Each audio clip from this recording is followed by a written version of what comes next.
Pierre-Alain Millet, bonjour. Vous êtes conseiller municipal de Vénissieux, adjoint, deuxième adjoint au maire. Vous êtes conseiller métropolitain, membre du Parti communiste.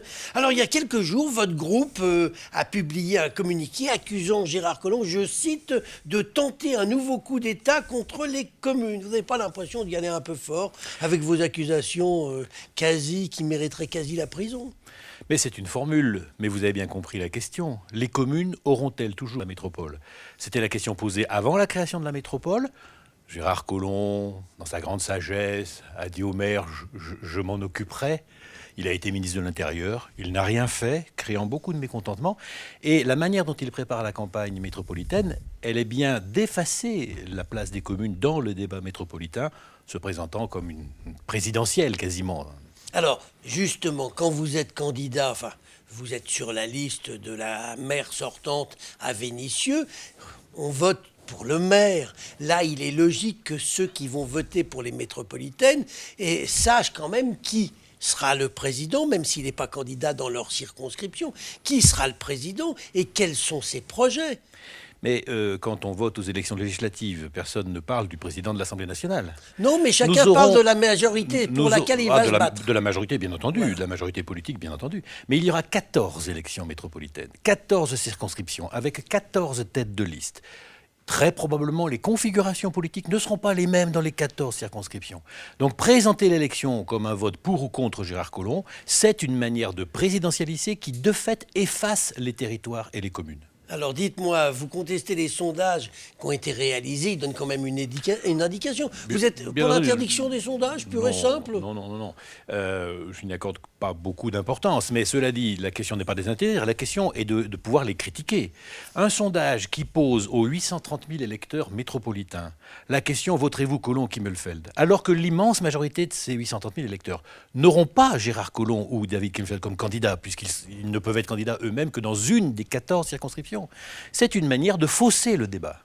Attendez, vous connaissez la situation de la ville de Lyon. Oui. C'est exactement la même chose. Pas du tout. À Lyon, vous avez 9 arrondissements et on vote pour Gérard Collomb. Pas du tout. Lyon fait partie des 3 exceptions de la loi électorale issue de la loi PLM, Paris, Lyon, Marseille, dans lequel il y a des arrondissements et dans lequel, sur le bulletin de vote, on précise sur chaque arrondissement, donc sur chaque liste d'arrondissement, qui est la tête de liste municipale. Ce n'est pas du tout le cas aux élections métropolitaines. Il y a 14 circonscriptions avec 14 têtes de liste différentes.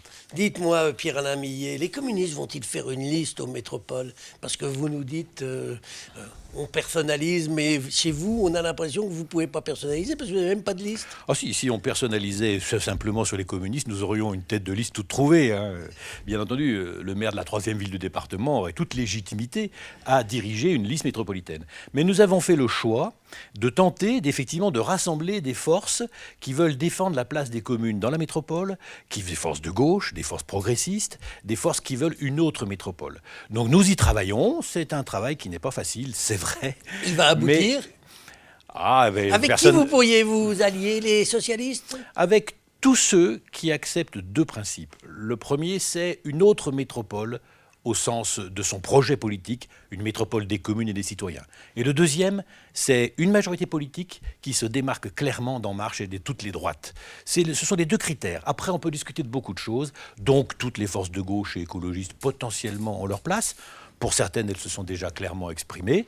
Pour d'autres, eh bien, les discussions continuent. Nous ne mettons d'exclusive sur personne. Alors, pour le prochain mandat métropolitain, l'un des sujets qui va revenir obligatoirement, c'est faut-il ou non réaliser l'anneau des sciences?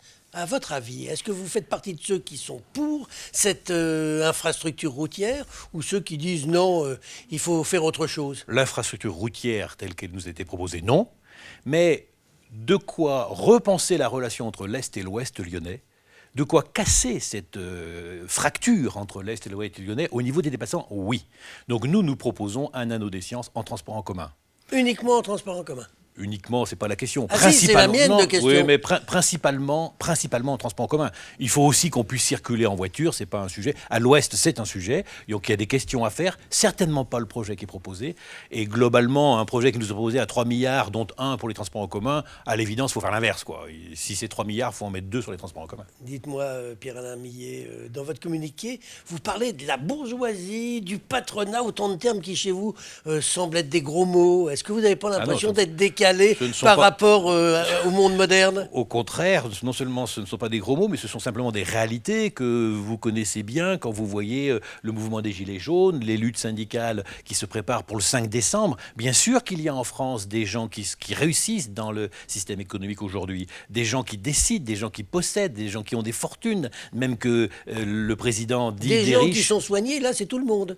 Parce que notre pays permet à tout le monde c'est un d'être service soigné. public, parce que c'est un service public. Et qui le paye ce service public? Ce sont les salariés, principalement. Ce sont tout le monde. Tout le monde, il n'y a pas de problème. Y compris le patronat, y compris les chefs d'entreprise. Très peu. Quand vous regardez l'impact fiscal selon les niveaux de revenus, les plus pauvres payent plus d'impôts que les plus riches. C'est bien connu en France. Ça, c'est votre analyse. Non, en poids. Tout simplement parce que les plus pauvres consomment tout et donc ils payent la TVA sur toutes leurs revenus, alors que les plus riches ne consomment pas tous leurs revenus. Ils spéculent, ils investissent et donc sur ces montants-là, ils ne payent pas de TVA. Dites-moi, Pierre-Alain Millet, tous vos camarades communistes ne sont pas tout à fait sur la même longueur d'onde que vous. À Lyon, par exemple, on a des anciens camarades à vous. Je voulais que je vous cite les noms, Nicole Gay, Roland Jacquet, qui étaient membres du Parti communiste, qui ont parfois occupé des fonctions très importantes et qui soutiennent Gérard Collomb. Absolument, je les connais bien et je les apprécie en tant que personne. Mais en tant que politique, nous sommes aujourd'hui clairement opposés et ils ne peuvent plus se réclamer du Parti communiste. Alors Martial Passy est dans votre groupe. Oui. Martial Passy, il n'y a pas encore longtemps, était membre de l'exécutif de Gérard Collomb. Donc lui, il n'est pas tout à fait sur la même longueur d'onde que vous. Ce n'est pas le cas. Pour tout un tas de raisons, nous héritons d'une longue histoire d'union de la gauche. Et cette union de la gauche a été compliquée. Beaucoup de communistes ont cru qu'il était possible de peser sur le Parti socialiste. Je fais partie de ceux qui, depuis très longtemps, ont bien compris que ce n'était pas possible. Donc certains sont allés jusqu'au bout, et pour certains, ils sont allés jusqu'à soutenir Macron, jusqu'à soutenir Gérard Collomb, ce qui est une faute, vraiment une faute politique majeure.